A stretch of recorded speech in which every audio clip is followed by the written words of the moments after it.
How can you actually keep your passion for agriculture burning even if you don't have the money to invest?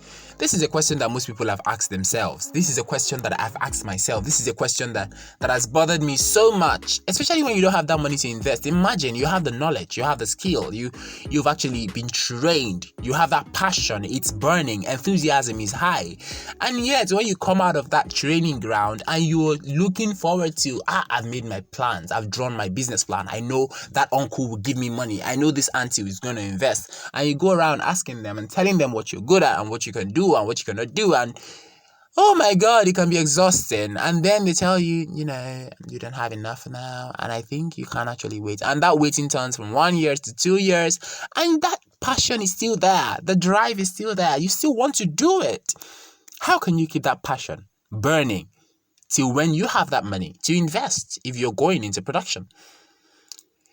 Hello guys, this is GAC Podcast and I'm your boy Phillips Josh, and today's episode we are talking about rekindling your passion or keeping your passion burning for agriculture till when you have your money to get started. You'll agree with me that agriculture requires investment, and which most young people do not have. Yeah, especially when you're living in a city, an urban area, when land, even a small space, costs a fortune. And it's not even stable. And most of the lands there are derelict. Will I say derelict or degraded? Whichever. They've actually not even producing. And you decide to go for hydroponics. Do you have the money for the setup? How can you keep that passion burning till when you are ready to get started? That is what we discuss on today's episode of GAC Podcast. I am Phillips Josh, your favorite host on the Agri Podcast. And let's get started.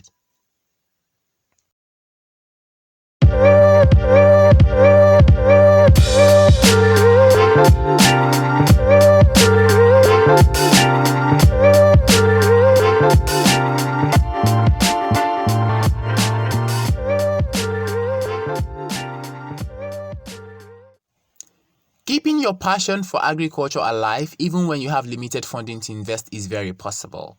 I've been there and I am still there. Here are some ways to actually stay engaged and committed to agriculture without substantial financial investment. You can be committed. First is through knowledge acquisition. It's important to invest in your knowledge. Keep growing, keep learning, keep making yourself better. Read books, take online courses, attend workshops, learn as much as you can about agriculture. Like, the trend in agriculture is ever evolving. It's growing every day. New technologies, new mechanics, new methods, new innovations are coming out. Learn about them. Get familiar with them. Familiarize yourself. Learn it. Know it by heart. It's important to learn as much as you can about it for your passion to continue growing and to remain burning. Knowledge is a valuable asset, especially in farming. So, to keep your passion alive, acquire more and more knowledge about it. Second is start small. It's never too late to start small. It's never too late to start something. It can be raising a garden basically for your consumption. That helps you learn better. That helps you learn with practice. It might not be really what you want. Probably you want to go into rabbit and you're asking yourself, oh my God, I don't have money to go into commercial rabbit farming. Even the medium scale is very difficult for me to raise. Or basically you're living in a compound where your landlord tells you, don't place any cage behind my house.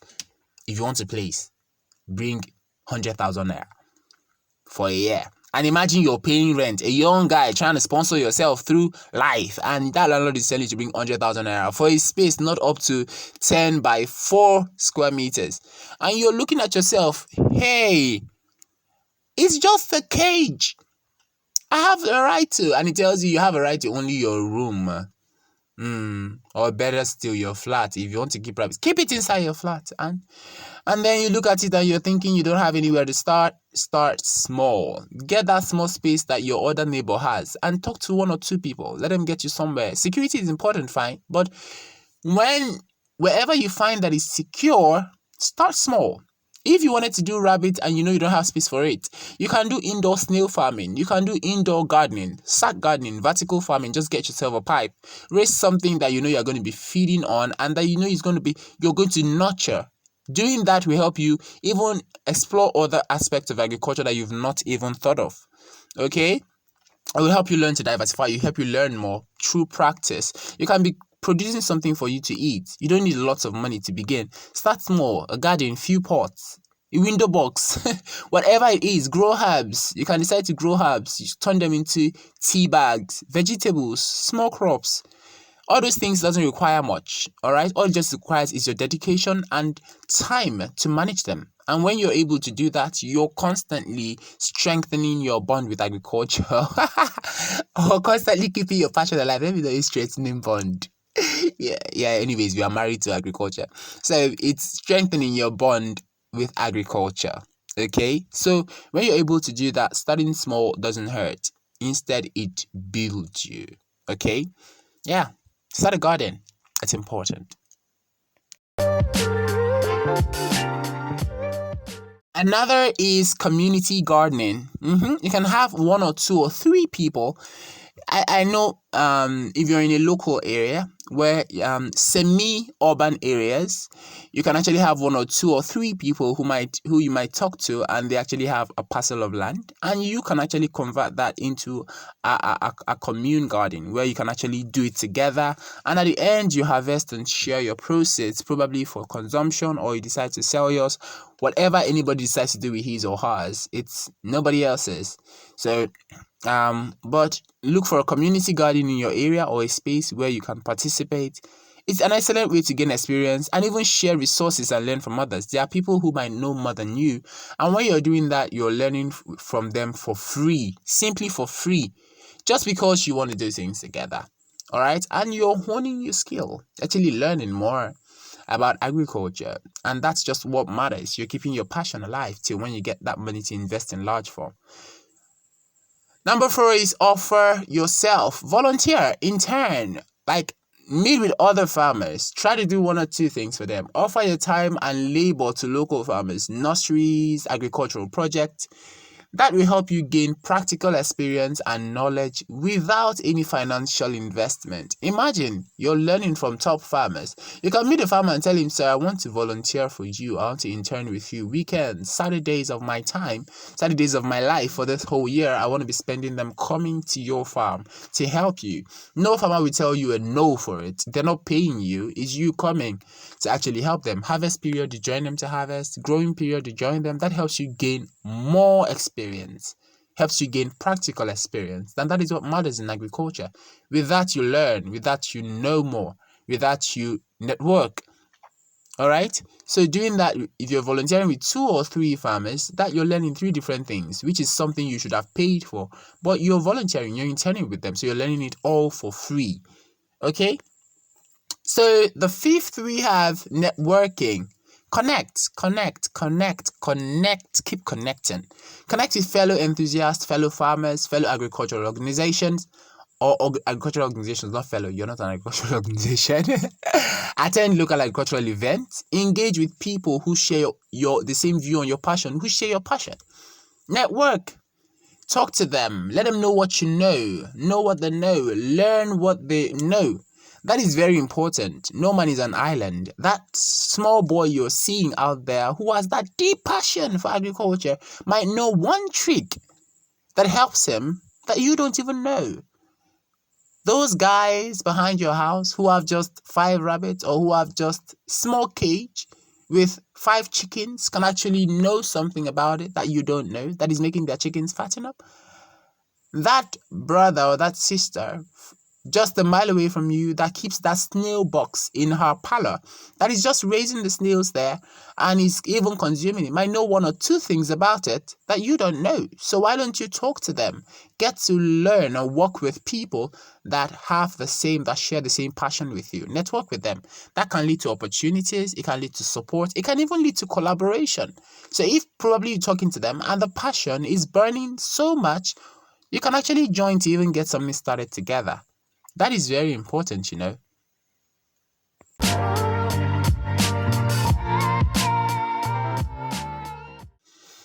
The next is using recycled materials. Yes, you can do that. I think while I was in school, actually started that, I had to get fertilizer containers, herbicide containers, and we cut them through. bags, plastics, instead of causing nuisance in the society, in the environment with such, they're non-biodegradable. So we kind of use them to grow a garden. I think you are seeing them in the picture. You use them to grow a garden where we farm tomatoes, we farm ginger, we farm groundnuts, and it really paid off. The ginger we harvested, I think I'll get the picture and display on the screen so you could see for yourself how we are able to do that. It's a we were both two that did it. One of them contributed his creative skill. That is Tosin. That guy is really creative. He turned bamboo into feeders for chickens, for rabbits, into feeders. He turned bamboo into flower pots. Guy is seriously creative.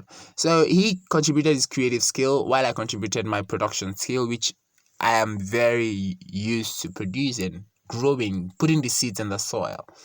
And with that, we came up with that garden you're seeing there. Bell pepper, peppers is there. We have them there. Shombo, tatashi, we had it all in that garden. And we fed from it tomatoes. That was where we were having if you want to fry your yam and egg, come and get your tomatoes from us. Free of charge. Just growing something there for everyone to actually participate. That is being resourceful. That is being creative. You can often find recycled materials for free. No one is costing you for it. Or basically, if in your area you have people who collect them, you can actually purchase from them at a very limited amount. Now, building simple structures and equipment can actually still help you develop your agricultural project. Just build would I say a little tower or probably a stand where you can be able to position those structures or those materials or those waste containers in a very attractive manner and grow your garden there. It might just be strawberries you decide to try out. Only strawberries. From there, you actually learn how to do that commercially. That actually helps you improve, The next is barter and trade. Barter, trade and barter. Exchange your agricultural products or services with others in the community. They can have something they want to trade. I don't think that works much for many communities or for urban areas, but for rural areas, it can still work, and it still works. It will help you acquire what you need without even spending money. All right, and focus on sustainable practices. Adopt sustainable and low-cost farming methods. For example, practice composting.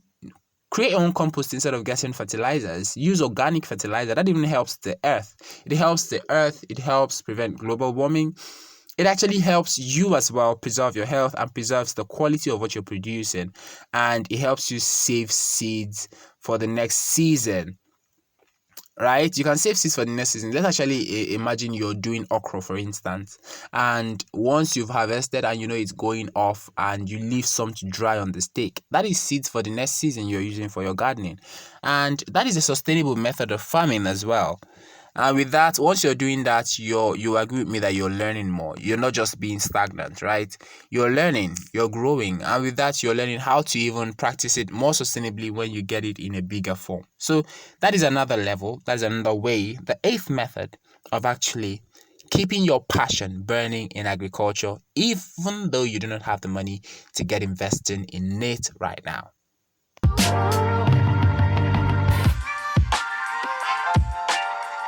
Another is exploring niche in markets, your niche markets. Look for niche markets or unique crops that require less investment and may have higher profit margins. One of such is potatoes. Potatoes require less investment. You can do them in sacks. Once you have a location, do them in sacks. You can fill the sacks yourself over time. Probably give yourself a month to fill up the sacks. Then planting them wouldn't be a problem. Since they are in sacks, you don't have any problem or hassle with excessive weed. So I think with that, you've gotten started with business. You can probably have just one market you're supplying. From there, once the demand is increasing, you're expanding. Okay, once you have the time for it, it's not something you cannot do. And once you have that little space to actually try it out, you can get started. Then 10 is to stay inspired. Stay inspired. Continuously remind yourself of why you're passionate about agriculture.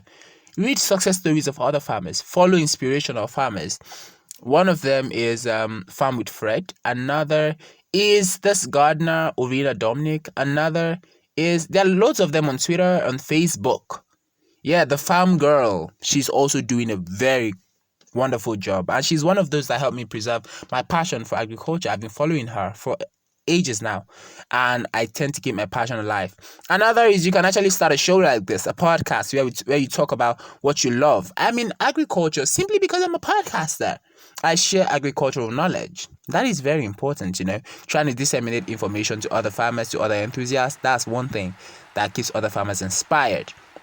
Okay? Inspiration. Get inspirations from other farmers on social media. It's very important. Stay connected to what motivates you. And lastly, you learn to plan for the future. Save. All right? You can invest with other farmers to get returns and keep increasing your fund. Create long-term plans, set financial goals, work towards saving or securing funding for your larger agricultural projects in future. That will help you even keep your passion or get your passion kick-started instead of just waiting and waiting and waiting and waiting. Just get one thing. You can start marketing for people. Stop marketing for other farmers. You're still in the business. All right? Yeah, you're still in the business. You can intern for a farmer. After interning for him or volunteering, if you find out he's having problem marketing, why don't you do the marketing? Yes, do the marketing, standing as the middleman. You're learning from him and you're also marketing for him.